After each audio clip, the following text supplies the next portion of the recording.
And the wife said to me, Dr. Drew, here I think it's in Nevis, we have 5-star hotels. And we boast about them.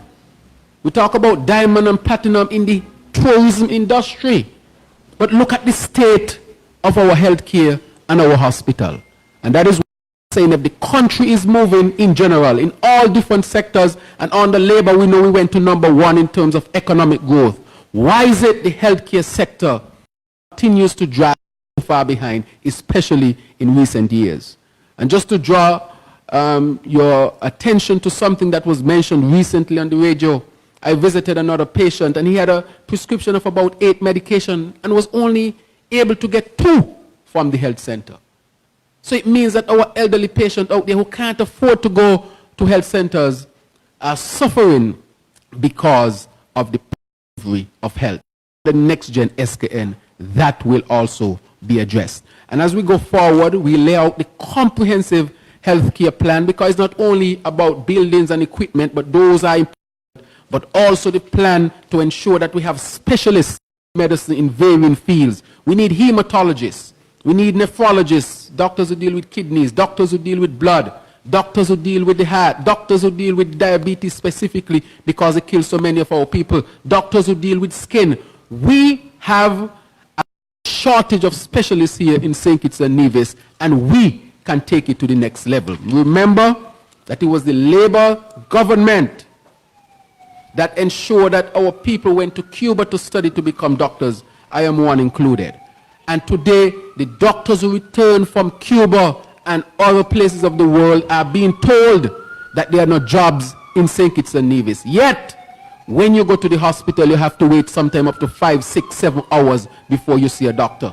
You go to the health center and sometimes you can't see a doctor. You ask for specialists in varying fields and you can't find them. So the question is there really a shortage of doctors, or is there a shortage of competence, vision, and know-how in leading our healthcare sector? Those are the questions that must be asked, and our people must not accept this poor delivery of health on the part of the Honorable Eugene Hamilton and the Honorable Wendy Phipps, who is the Senior Minister of Health, actually. But I also want to take 2 minutes to look at the issue of agriculture. Agriculture under this government has gone to the dogs, as we say, in local parlance. It is the first time in years that we have a significant drop in agricultural output. It is the first time in years that we have seen the livestock stock dying by the wayside. And therefore, we are saying under the next gen SKN, we will ensure that our people can continue to build that sector so that we can reach the goal of feeding ourselves. I'm sure we can remember recently when there was a storm and one of the boats with food couldn't dock, or the boats couldn't come from Dominica, and there were pictures circulating on the social media of empty shelves. And that was frightening, that for a couple days ships could not come here and we were already running out of food. I don't think that our people understand how acute the situation is with respect to food supply here in St. Kitts and Nevis. And so we'll reinvest in the agricultural sector. A program for greenhouses had started to take agriculture production into the 21st century using different techniques and technology. We will ensure that that continues. We'll ensure that all the farmers who here in St. Kitts and Nevis will receive duty-free vehicles, duty-free, and farm. And where there might be too much expense with respect to investment, the government can step in and facilitate the farmers to ensure that we produce food. But the overall goal is for us to become food secured. And we have the soil. We have the people who are willing to work. We have a legacy of farming. And by making the necessary investments and making farming a priority, I know that we can really increase production and secure our food supply. Thank you.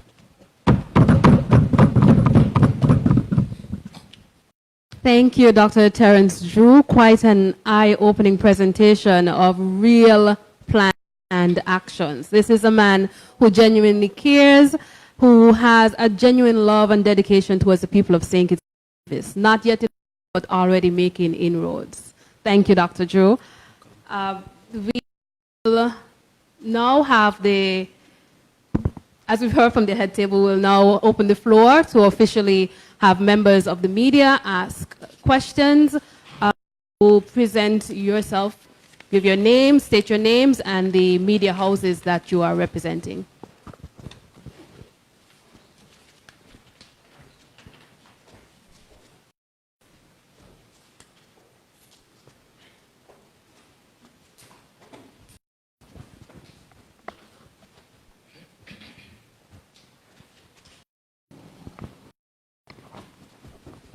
Good afternoon, everyone. Kenny James, Kiss FM.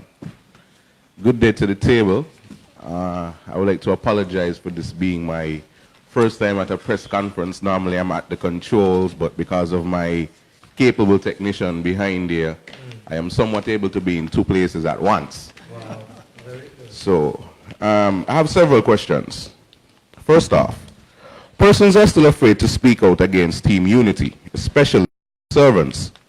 As we know, there exists a high level of victimization as it pertains to the team unity government. As who doesn't sing their songs get punished in some way. For months, the Next Gen SKNLP has been saying, do not be afraid to speak up. We know that there are many who are afraid to speak for what is their right.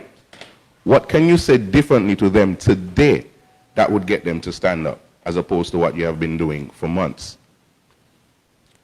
Mr. Rensford, glad to see you here today. Especially since rumors have surfaced about you not being the candidate for constituency number 4. Are you aware of these rumors? Are they true? Will you be the Labour Party's candidate for number 4 in the next general elections? And what would you say to the Nevis? I know I have already answered my questions. I want to hear it from you. Mr. Liebert, you spoke of good governance, which is one of the reasons why some voted for the team unity government. For example, Douglas Watley strongly supported them, but now he's saying he made a mistake. I don't think people understand what individuals like Dr.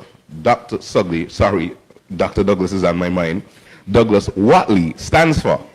I see him as the embodiment of justice and best practices for the country. What do you have to say to others who feel they made a mistake but are afraid to be a voice like Douglas Watley? Yeah, I have a lot of questions. They have been backed up. Just bear with me. Dr. Drew and Mr. Maynard, for years you both have been doing wonders for your communities. Dr. Drew, you are not the elected member for number 8, but your file shows you have done far more than the elected member who sits on the government side. Mr. Maynard, you have it much more difficult. As some will say, you are the elected member, but you sit on the opposition side. Both of your counterparts, however, who have the backings of the government, have done far less and are all of a sudden trying to make strides now elections are near to appear to be doing something. What do you both have to say to these actions, and what are the people in your various constituencies saying about it? That's all for now.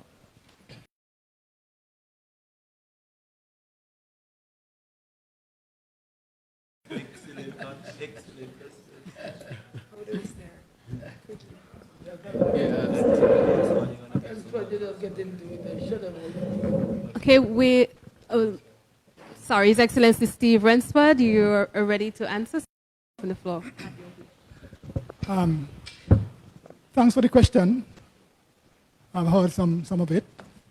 But I will say, poppycock, bull, nonsense, come from persons who are trembling in their boots.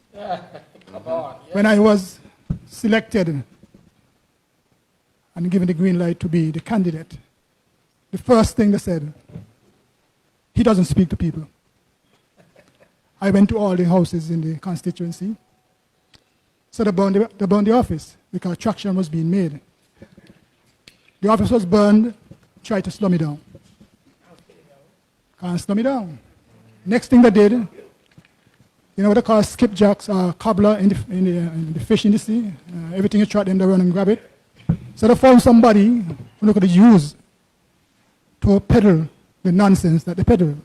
In the meantime, when they were peddling, I was doing house to house in my constituency, and I was also on the overseas train when we were going to our diaspora constituents. Right? So they're saying all this. But the fact of the matter is, they cannot deal with the programs that have been outlined by me. We see a man who got elected in the constituency. Nothing, nada. He also, in 2010, indicated to the constituents and the country at large that he intended, once he gets elected, to sell our lands and put the money in the overseas account. Now, the trend continues. He has been found guilty of misappropriation. Yes. That is what they should be concentrating on, because that is an insult to our constituency. We have known persons from Limor to Herbert who have been men of impeccable character. So, when they're trying these nonsense and peddling these on, the fact of the matter is, come election day, Rensford for sure in number 4.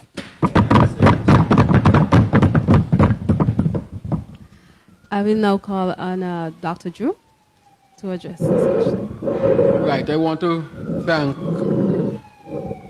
the member of the press for that question. You see, I think that service to the people is not a part-time job. It cannot be a part-time job. And I think that one has to have integrity when he or she offers him or herself up for service.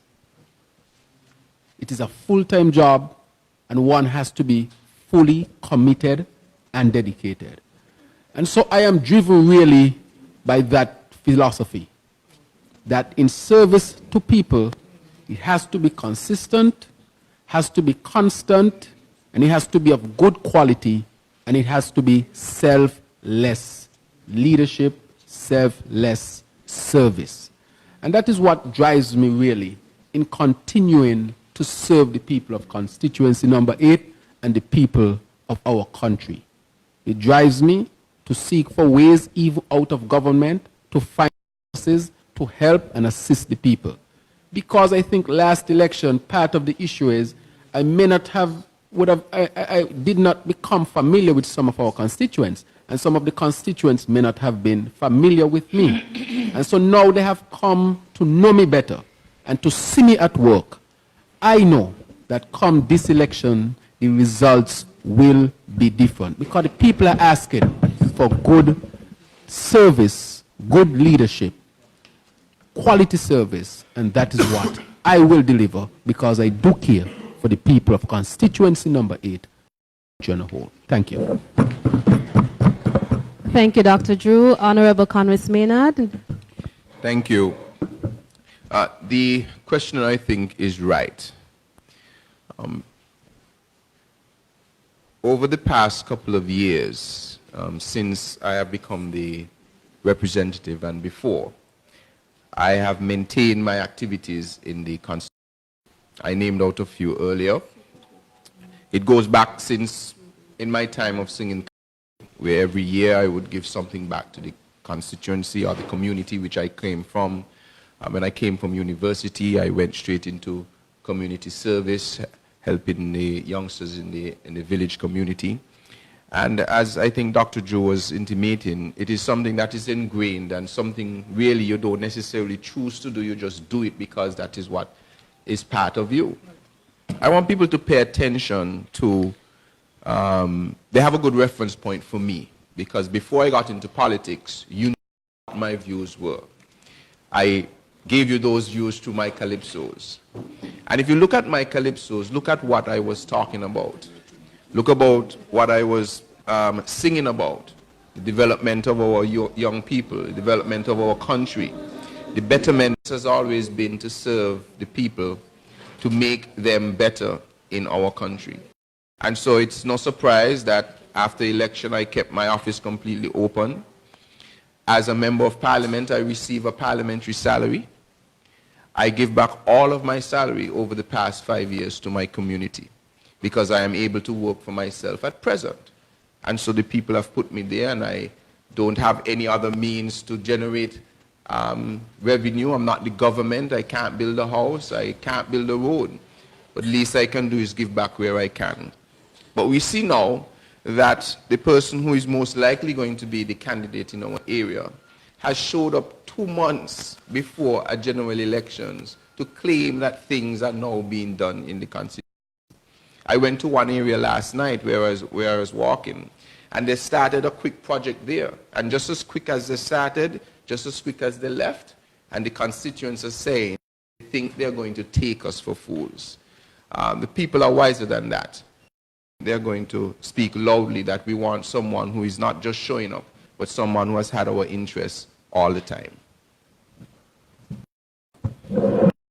Thank you, Honorable Congress Maynard, and we now pass over to Honorable Marcella Liebert to give a response.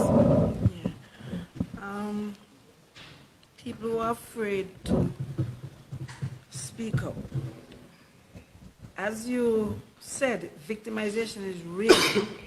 People actually see people losing their jobs, being sidelined, going home, and so on. And so many of them prefer to remain silent for fear of losing their jobs. What do you say differently to them? In the last, I would say probably 2 years or so of this administration, one of the things that happened early on was that persons who were being victimized, they were even afraid to go to court. Even when you spoke with them, they were afraid to go to court. I spoke to some of them, and they would say to me, look, yeah, but members still got a brother working here. They believe that even if they go to court, somehow their brother who working in government would also get victimized, their family members. And so they were afraid. So I really want to thank people like Sharon Ratan, people like Larry Vaughan, persons who took the very bold steps within the last 2 years to take the government to court when they were victimized, and of course our own Leah Nathan Nelson, and in every case won. So I think that gave some relief to some of the persons who figure, you know what, I could go to court too.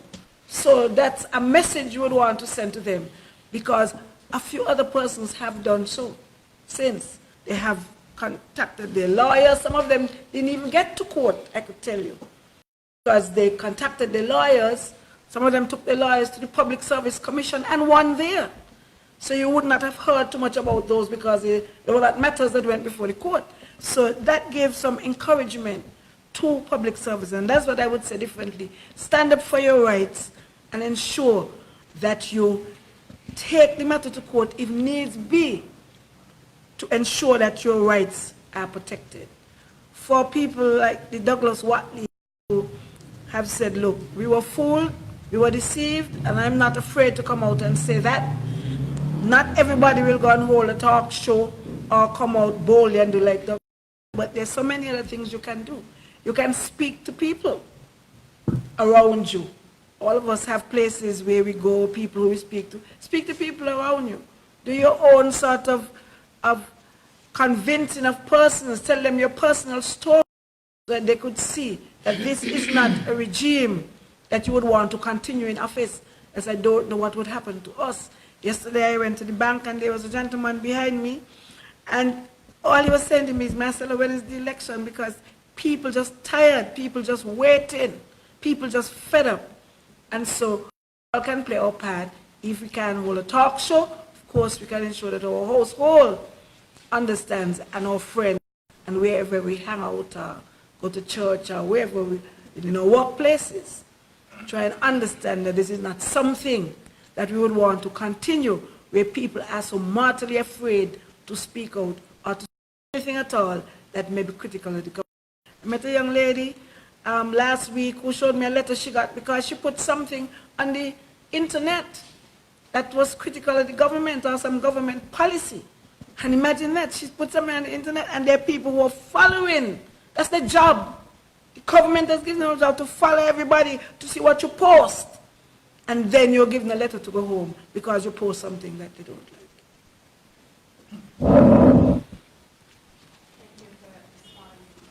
Marcella Liebert, and we are opening the floor once again to the media if you have any additional questions.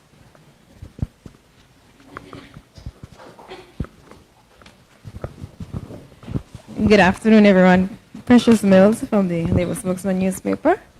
My first question is, well, it was said earlier that the Labour Party is ready to confidently face the elections.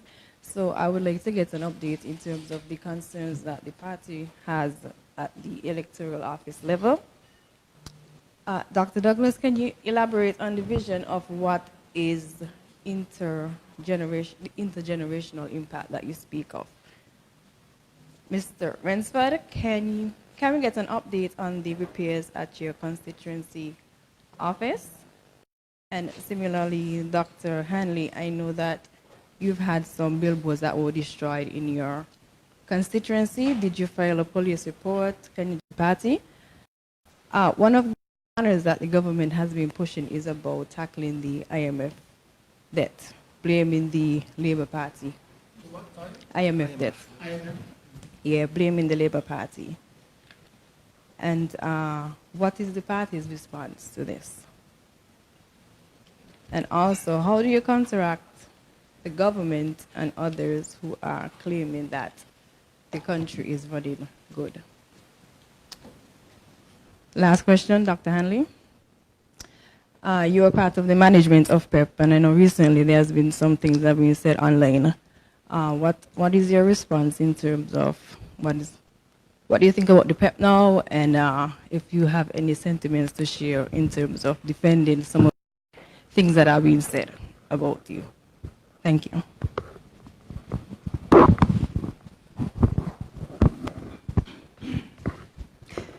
Thank you for those questions. We'll start with the Right Honorable Dr. Denzel Douglas with the party plans and his response in regards to the IMF debt situation. And what time?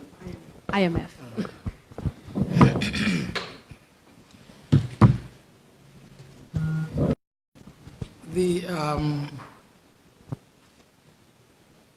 The matter of the plans of the party with regard to intergenerational wealth, is this what you had said? Intergenerational impact. Right. Oh, I see.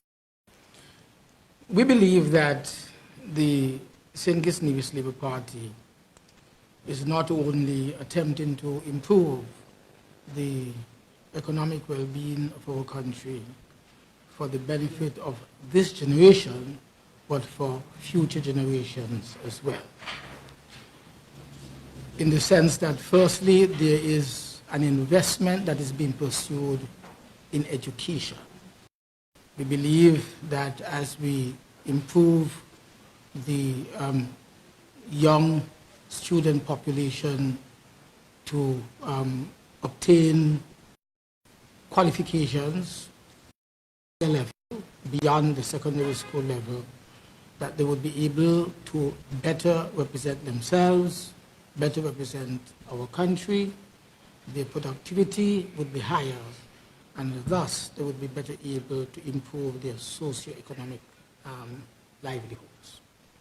There is no question that part of the problem that we've had, where in this country, where the economy had been dominated by sugar agriculture for 100 years, it meant that the masses of the people, the workers in the sugar industry, were not given the privilege of advancing themselves until the Labour administration instituted a number of far-reaching, revolutionary education programs that changed that particular game. Today, again, we are emphasizing we've dropped the ball. That is, the present government has dropped the ball. The ability to obtain a tertiary level education is expensive. And we are now saying that for every student who is abroad studying to assist in alleviating of the financial burden of their children. We would advance each of them $35,000 that will help to offset the challenges that they face financially. We also, 25, we also have been emphasizing that the student loan portfolio, which is held by the Development Bank, will now reflect not a 9% interest on the lendings to students, but it will be significantly reduced to 5%. We believe that this would impact not only on this present generation of students, but other students in the future, and thus it would be able to sustain our improvement generally for generations to come. So the importance of doing this is not just to impact on this generation, but for future generations as well. It is the same thing that we speak about in the investment in housing. Housing investment today means a serious change in the socioeconomic situation of our citizens, where in the future, generations, the children of those today who are owning homes would be better able to have an improvement in the standard of living. And with the investment that we are making, as you've heard, each of them here today indicate how many houses they expect to be built in their different constituency. This is because housing has been identified as a main vehicle that will continue to improve the economic and the social standard of our people, not for this generation, but for generations to come. We want to wipe out poverty completely from this land. The country is small enough, our people are highly educated, they are hardworking. We believe that we should be able to improve the standard of living of our people, move them from being merely workers of a working class group to those who are sub-professional and skilled, and thus wipe poverty from the St. Kitts and Nevis. With regard to the other matters in the electoral office? The IMF? The IMF debt, right. We did, in fact, have a security lending to the government of St. Kitts and Nevis when we entered into the IMF program. That was firstly to restructure the economy so that we would be able to sustain economic development in the future.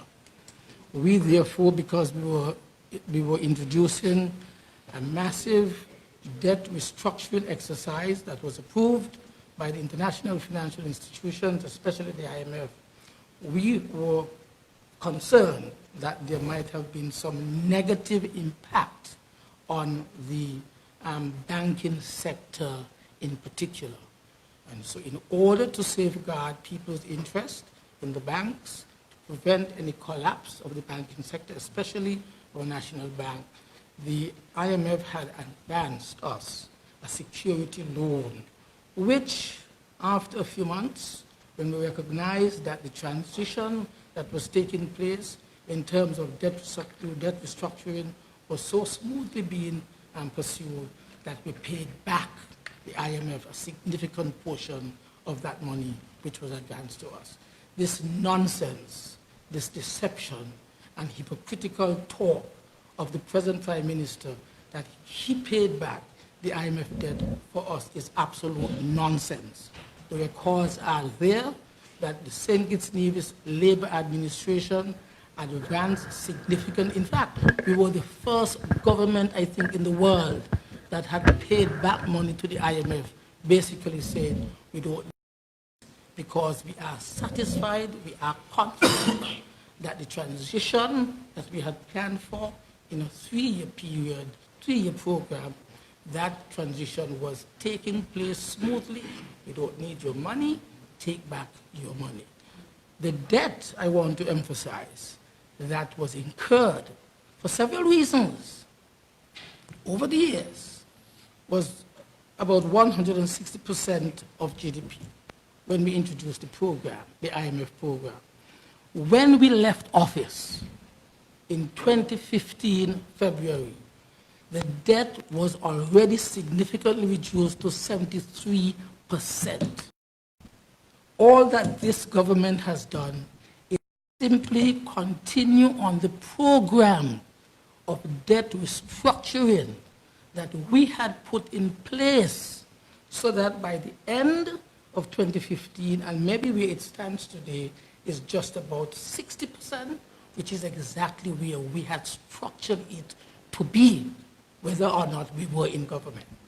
They have done nothing new. In fact, he promised the people, that is Dr. Harris, that, and the whole government, the unity concept, promised the government, promised the country that they were going to pay back the National Bank with regard to the land for debt swap.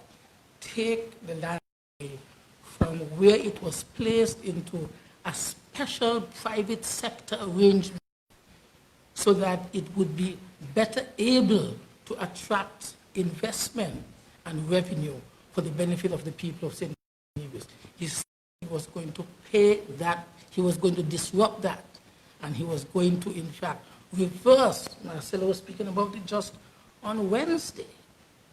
He was going to reverse the debt swap.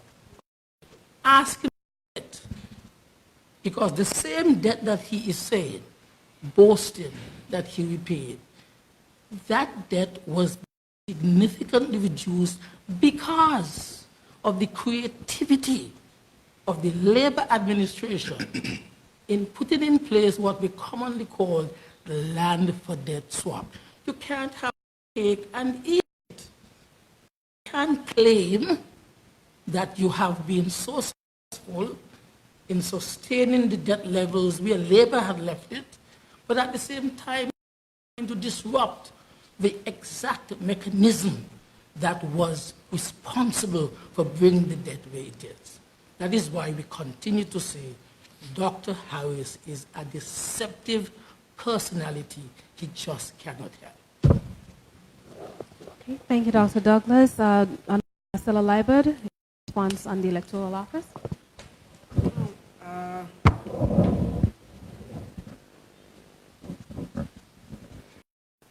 Well, we had filed some matters in the court, I think probably about 4 months ago now. None of them have been listed for hearing. We continue to try to get the reports from the supervisor of elections, but these are the reports of the registration officers of all of these hearings that were held during the course of last year, up to May last year, the objection hearings that were held in all of these various constituencies to date, as we speak, and the last one was in May of 2019. To date, no reports have been made public. We've asked for them on several occasions. No reports have been made public. We've asked to see the objection registers. That has not happened. We have filed matters in the court. To date, they have not been on any list for hearing. Thank you for that. None of them listed for hearing. His Excellency Steve Rensford, if you can provide the update on the constituency office. Thank you for the. We started repairing the office this week. The guys are moving quite quickly, and so we plan to get it done within 3 weeks. So that's basically what we are.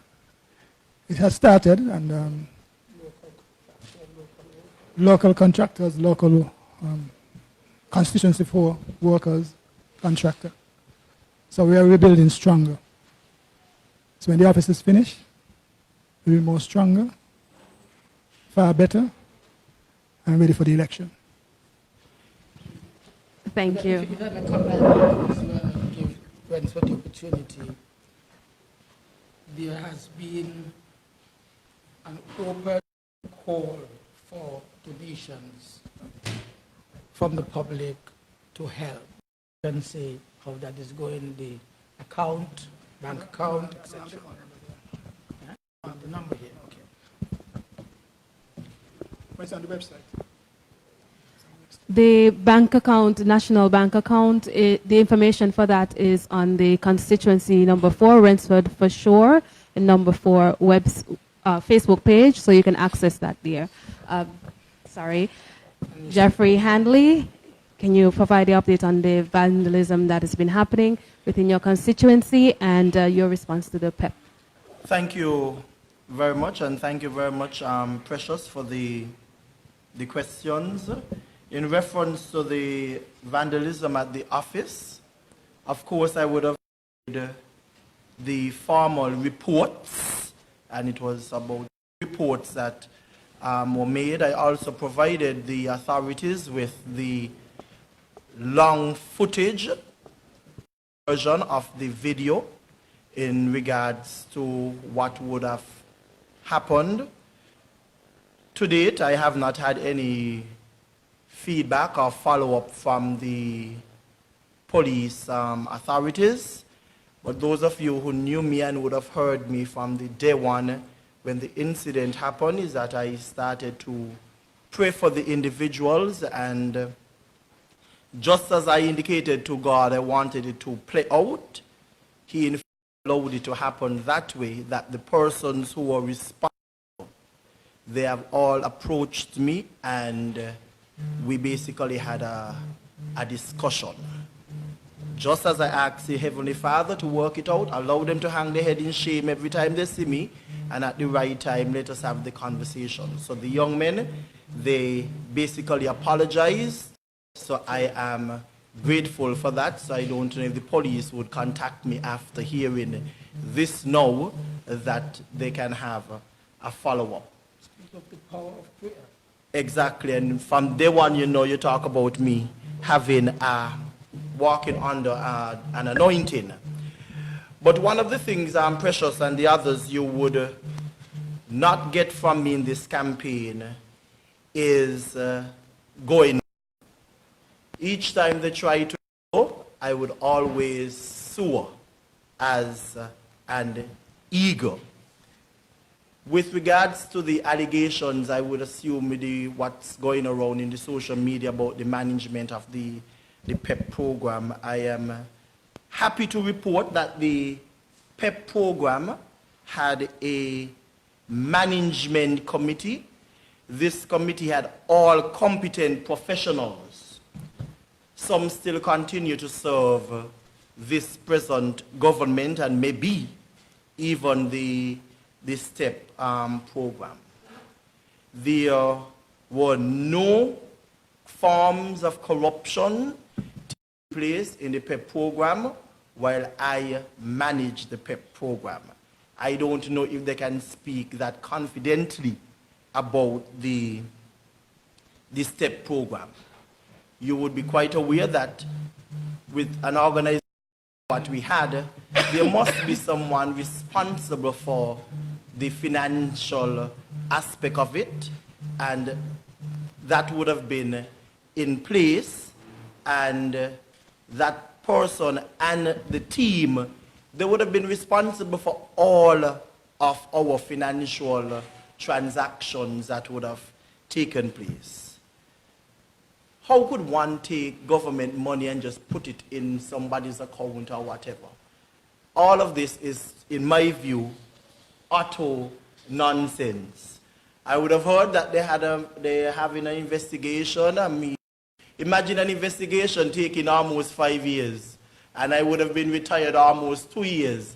And in government practice, anything you have against a civil servant, you use that opportunity to do all your investigation to see if there are any monies or anything that need to be deducted from your gratuity. Nothing at all. Nonsense. Yours, right? What is happening, they want you or they want the general public to lose focus of the corruption that is taking place right now and take their time. They've changed their minds in reference to this. In wrapping up, all the files were handed over to the government, so they're quite aware of exactly what transpired in the program. some of the service providers still continue to serve this government in this project that is now there. What would the PEP program do?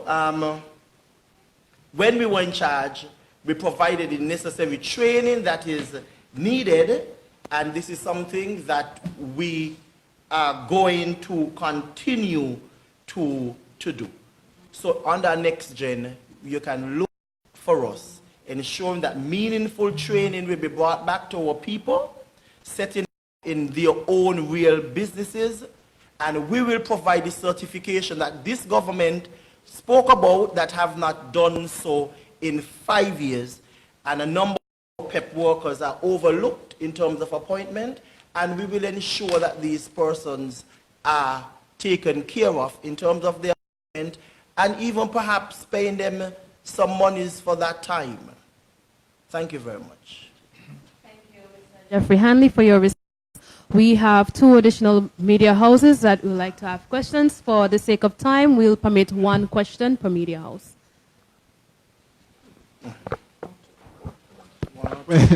My one question will be, if the Labour Party is to take office after the next general election, how would they manage the peace program where the former gang members are receiving payments for work done?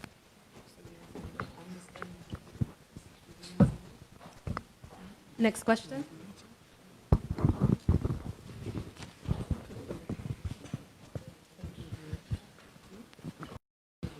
Thank you very much. Glenn Barth from SKN Newsline. My question goes to the Right Honorable Dr. Denzel Douglas. Dr. Douglas, can you say, if you next Prime Minister of St. Kitts and Nevis, what is going to be, or how are you going to imprint on the Caribbean community, institution that has provided a lot of benefit to the region and to St. Kitts and Nevis, but yet at the same time has been criticized quite extensively for, in one way, losing its focus in minds and souls of the people of the Caribbean. How are you going to change that? And if you can just extend a courtesy here, if I can also ask you about the relationship of the Next Gen SKN Labour with the Nevis Island Administration. I believe you have touched on it before, but things changed over time. I wish you to comment on that, as I don't think it has been mentioned here this afternoon. Thank you.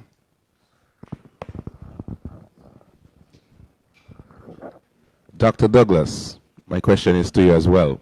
Belated birthday greetings to you. In 2015, I think it was, at an event at St. Peter's, I saw someone come up to you and you had a brief conversation, and I walk up to you and I said, "Sir, that individual speaks out about you publicly every day on radio." Your response was, "Everyone deserves a chance." Now there are calls for you to step down based on propaganda being peddled. However, the final court case with Grant and Powell, that's not propaganda, that's facts. So for individuals who are asking you to step down based on accusation, what do you say to them based on the facts with Grant and Powell? Thank you.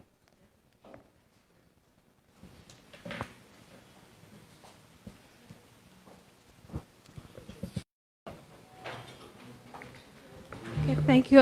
All 3 questions were geared to our comrade leader, Honorable Dr. Denzel. Sorry. The question on the peace initiative, Dr. Terence Drew will address that question. Right. In the interest of time, I think I'll curtail the length of my answer. Nonetheless, I was asked a similar question when I was in Florida during our very successful international to meet with our people. Let me say from the onset that we have been working significantly hard with all of our citizens, including the young people, and including those who you refer to as gang members, including those. And so what I have recognized, even yesterday, I had the opportunity to sit with a number of them in of my constituency. And I've come to realize, one, that the program structured really has no future for the young men. No future for the young men. I asked them, if something were to happen to you today, what will become of you? Would you be paid? Would you not be paid? And there was one particular young man who I know has a trucking business, heavy equipment business. I remember him from previous administration because I knew that he had contracts during our time for him to create wealth and to build his business. Today, he is deprived of the opportunities to gain meaningful contracts, to build his business, to build himself, and he has resorted to an extent to the peace gang, as you refer to it. So what are we going to do for the young men? I want the young men to know that we will bring programs that you can benefit from, not only for now, but in the future, with respect to our small businesses, our business initiative. A lot of the young men, I found out, have skills in terms of industry and want to form small businesses. We should open up those opportunities for them. Because the question that people are asking, and even they, when the money dries up, what will happen to them?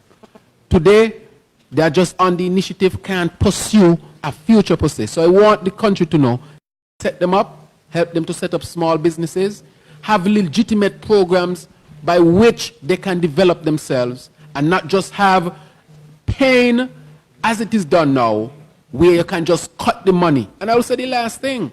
I told them that that can be cut anytime. For about 2 months, the young men went with $1.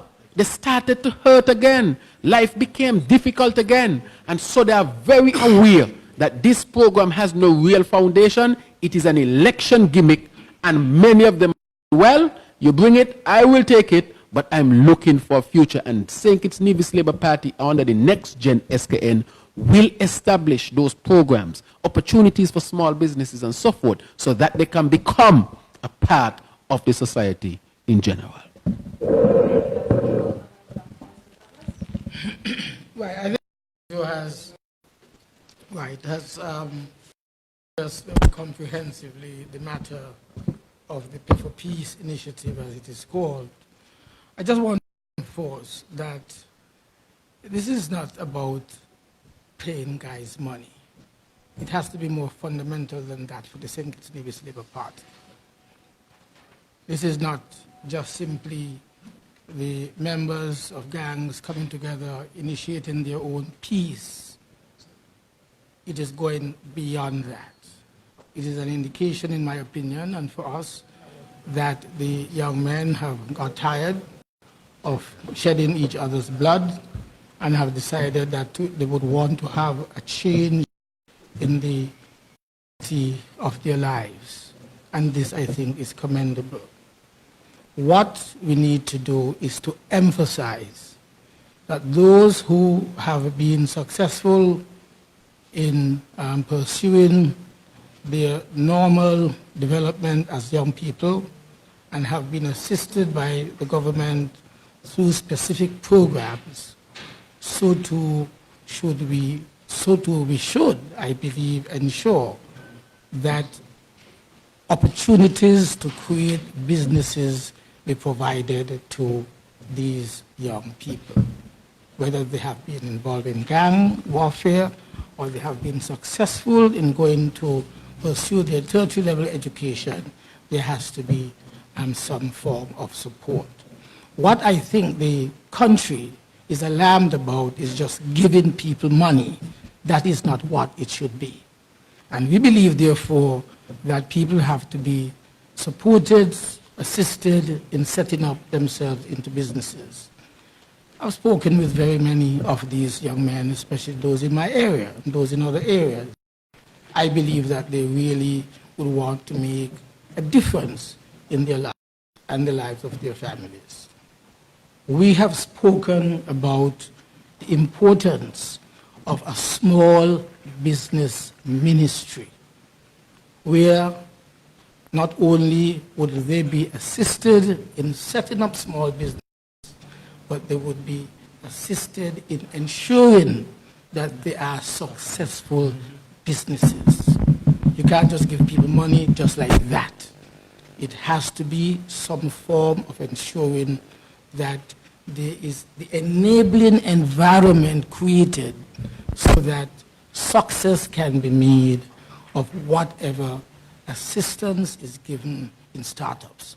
That is why, again, we say that in our program, not only for these people, but for all young businessmen who are starting, give them the duty-free concessions that are required, the equipment, the vehicle, all these are going to be duty-free so that they would be able to access the support of a government that is caring, which is taking the PEP program, which we started in December of 2012, which was opposed by Harris, who refused to come to that ceremony in the parking lot at TDC on Bank Street. He refused to come. He had nothing to do with these people, he said. Refused to come to that ceremony when we launched the initial program, which we will now take to the next level, the higher level, and ensure now that they have created peace among themselves, that they can move forward, not just giving people money. Cannot work like that. I want to say finally, with regard to the next gen and the relationship with the Nevis Island administration, the Labour Party is an institution, one of the oldest institutions in the Caribbean. We have helped to shape the Caribbean region from the shedding of our people's blood that took place in 1935 with the Buckley's uprising. It is out of that that a lot of things in the Caribbean today would have sprung up. I'm saying, therefore, is that the institution that the Labour Party is, and thus the government that will be created when the people would have elected these young men, young lady, in the government of St. Kitts and the people of Nevis into a future. I've said it before, there has to be a workable relationship, the sharing of the revenue. The revenue from the citizenship program, since that seems to be the leading revenue earner today. Not just some prime minister handing out some money to the leader of Nevis simply because he's trying to get him convinced that he has to support him in the next election as the prime minister. It can't work like that. It has to be more fundamental-based. And that is why I would insist that if it means going into the parliament and again, as was done when we attained independence, insisting that there is a formula, a 20% or 25% sharing of the citizenship by investment revenue for Nevis, we must do that. When I was there and Parry was there, we said we will make sure that the office, Citizenship by Investment Unit office, serves the interest of both administrations. People of Nevis would be trained in that unit. Eventually, Nevis would have had its own office to operate from. But Harris doesn't want that because he wants to give you a handout here, a handout there. As we would say in St. Paul's, tampousing you, so that if you don't come my way and support that I will be the Prime Minister again, I pull it back from you. It cannot work like that. I'll stop here for now. Thank you.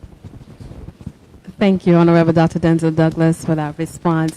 We'd like to thank all for tuning in, and both from at home and abroad, and special gratitude to the various media houses that are present: Labour Spokesman, Win FM, St. Kitts Nevis Observer, and Newsline, and KISS FM.